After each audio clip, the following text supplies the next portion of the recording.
class, welcome to Module 2. We're going to be looking at sex, gender, race, ethnicity, and social class. This chapter, this module. Interesting. That's all of sociology, isn't it? Everything that we will talk about in the further chapters really fall back to this particular chapter as we look at social status. Social status relates to where we belong in life, what our financial abilities are, whether we go to college or education. Sex and gender play an appropriate role in who we date, how we're treated within a family, and then race and ethnicity guide what's passed down to us, where we fit, how society treats us, and social class. Most important pieces that run through every sociology course. So what do I start with music-wise? And again, I'm not going to play these since the new Screencast-O-Matic cuts out, but I've started with some very old songs. Now, most of you know YMCA, but do you know Macho Man? And it's very interesting that this was done by the Village People. And a very interesting song as you think about the machismo effect and the difference between men and women and what's expected out of them. And how much has that changed since this song was out in the 70s?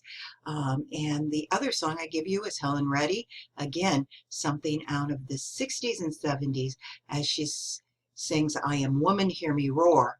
It's an interesting thought how much has changed and yet how little has changed. So you have the class summary here. As always, the summary of the chapter, a very, very short summary. And from that, your job in this module is to begin with this video, read your text, move to your PowerPoint, and remember the PowerPoint I will also go over through the video, and then you have some assignments to watch. The first movie you're going to watch is in a series of movies that exists out there called The War of the Sexes, Power and Leadership.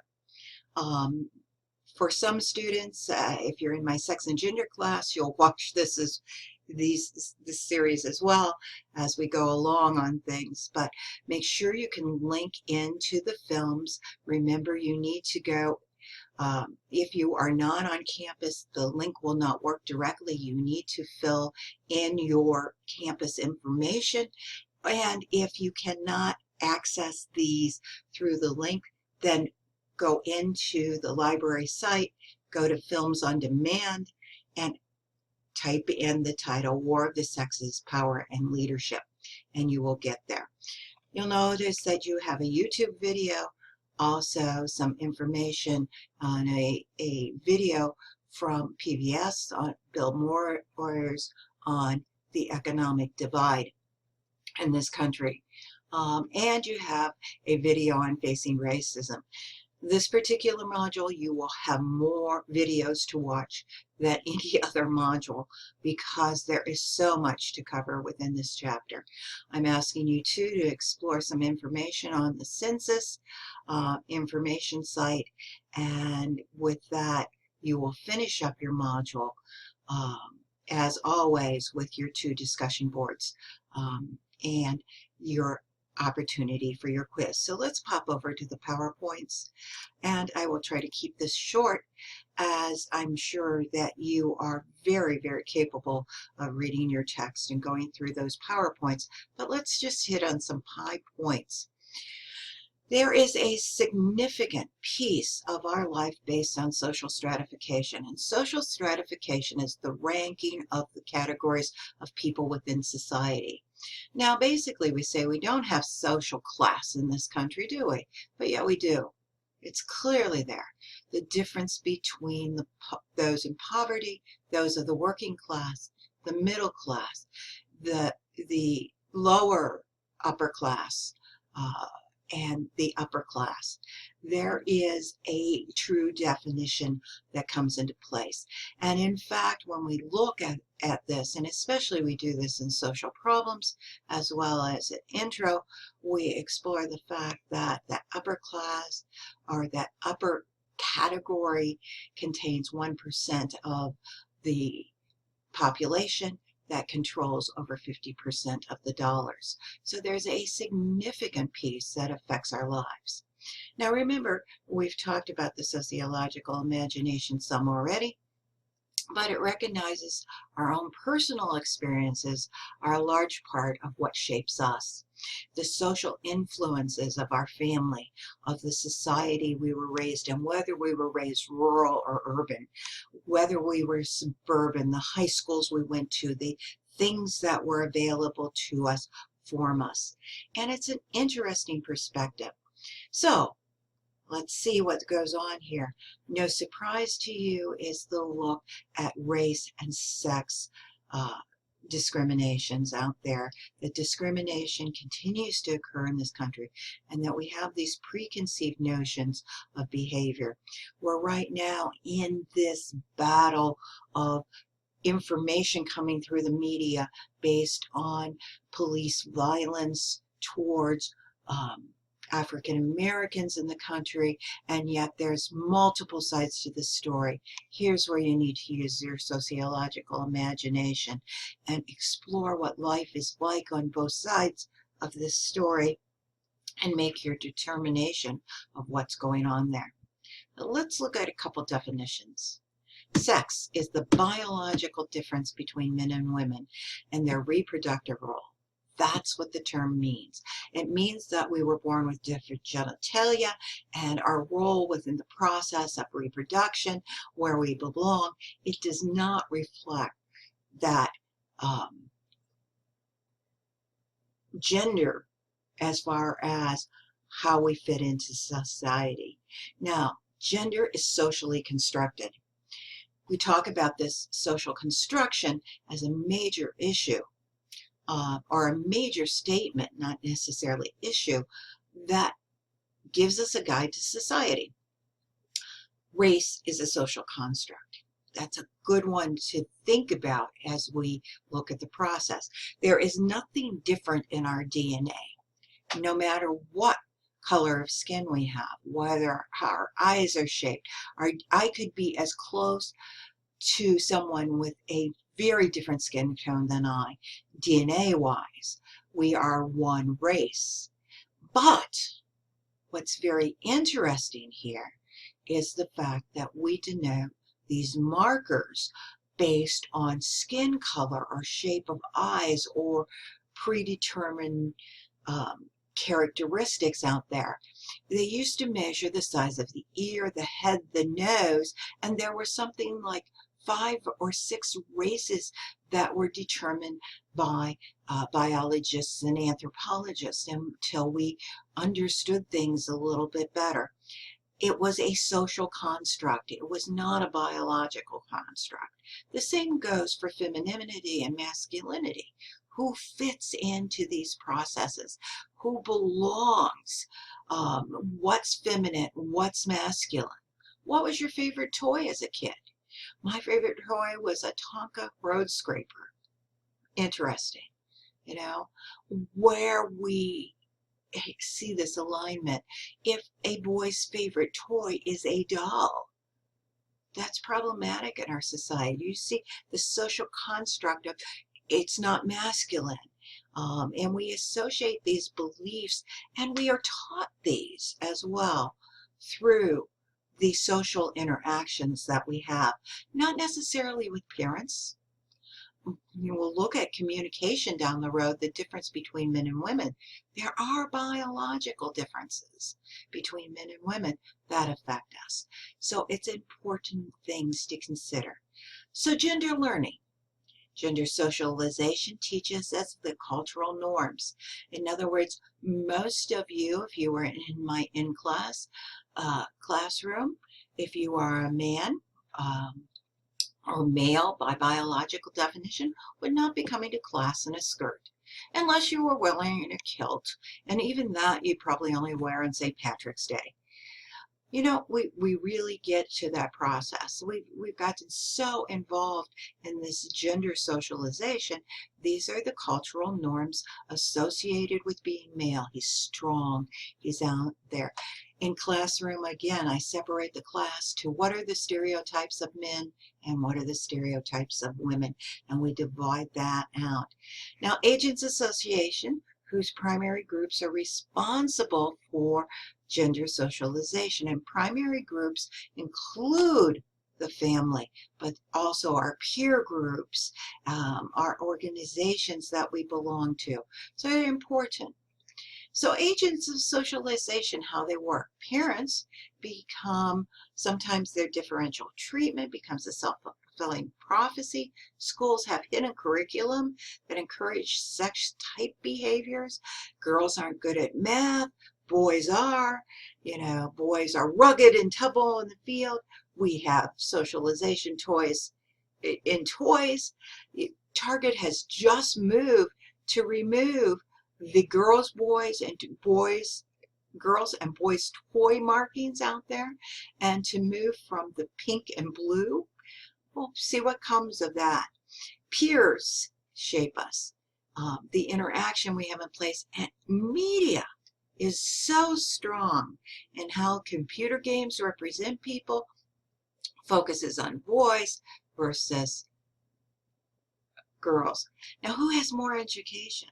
It's interesting as we start to explore this, and this has greatly changed. Married women now have more education than their husband.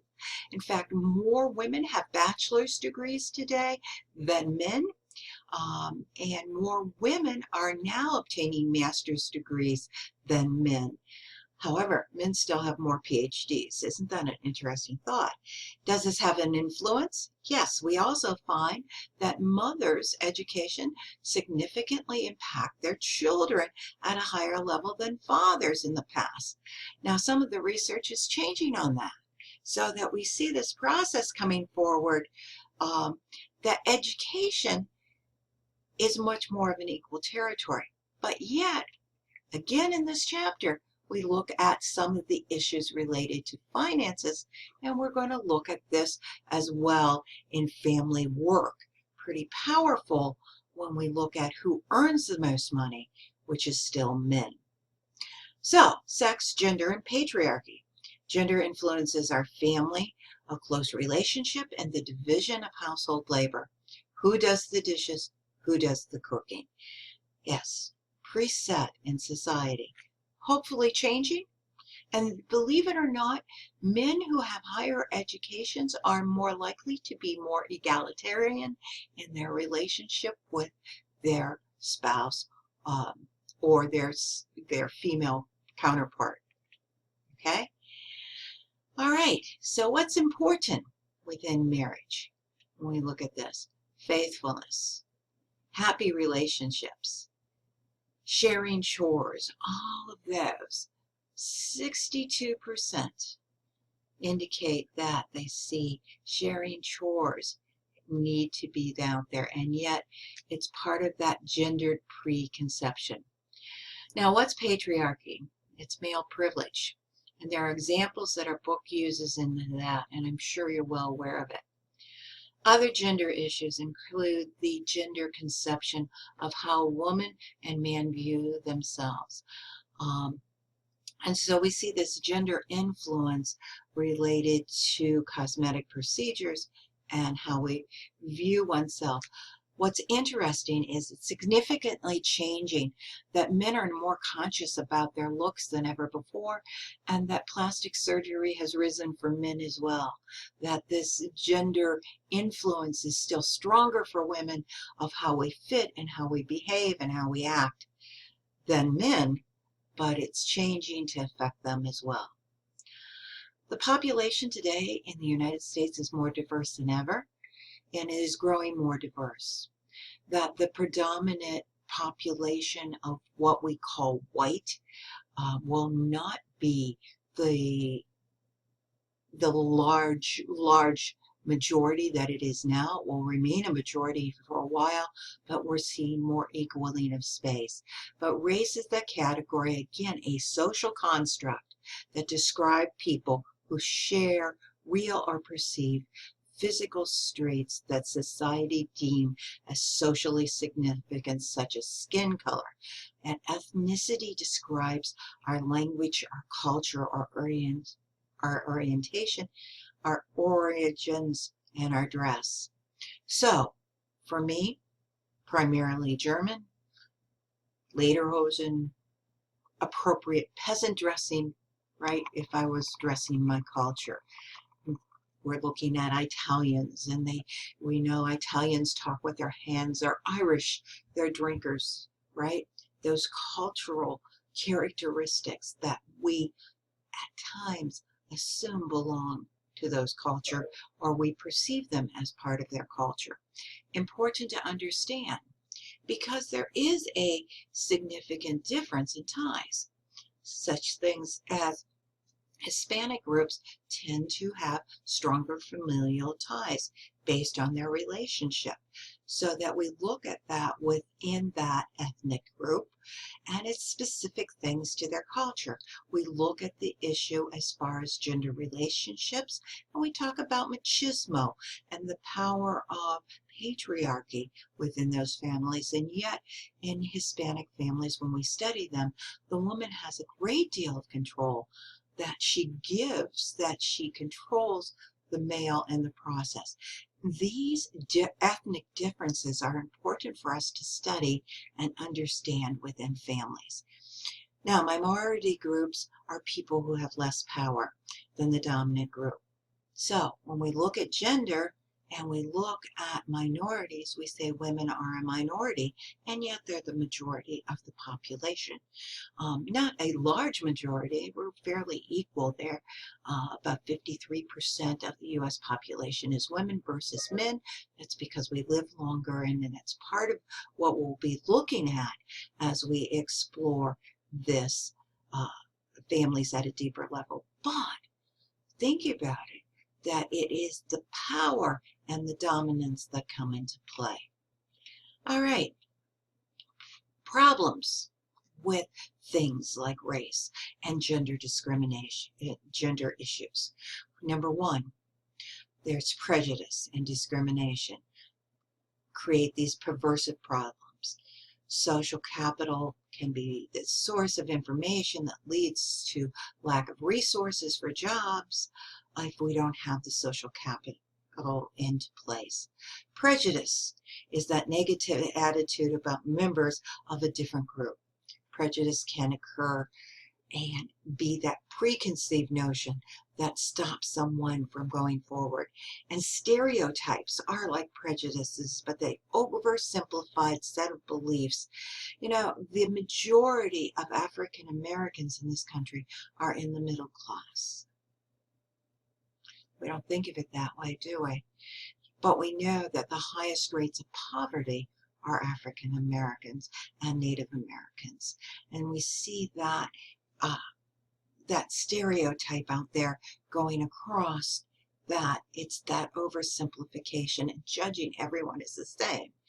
It's that same stereotype that may be in place, that women aren't strong enough to be firefighters, or men can't multitask in the same way as women. It's an oversimplification of that belief. Now, the problem becomes discrimination. Discrimination, and again, you can see why race and gender are tied together here. It's the behavior and actions or practices based on racial or ethnic preferences that have a harmful impact. And so discrimination against people of different ethnic backgrounds or genders come into place, or gender orientations, and we see this move through the process. Social class. And again, your videos are going to address all these things at a much deeper level, but social class is a social position based on our primary income and wealth. But occupational prestige and education may be relevant as well. So, such as myself as a professor, based on primarily income and wealth, professors are not high earners, but because of their education level, it may boost them in their social class. Now, SES we will talk about throughout this course, and it's important to know that social economic status is the combination of that education, occupation, and income, and how we fit into society and how society measures us, that these come into play. With that said, moving on to poverty. And what are the poverty guidelines? Again, your video will talk about these more as we go across, but we'll talk about the issues of poverty being very substantial. And as you can see, the guidelines were set in 1964. The majority of you, almost all of you, were not born by that day. And yet we have that measure of who fits and what a living wage is. I've got a link to you in the module to look at what those are. So all of these come together to start to build your understanding of family.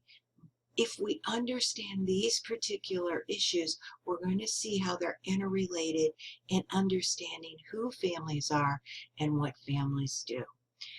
Enjoy your videos. I look forward to your discussion boards this week. Have a great day.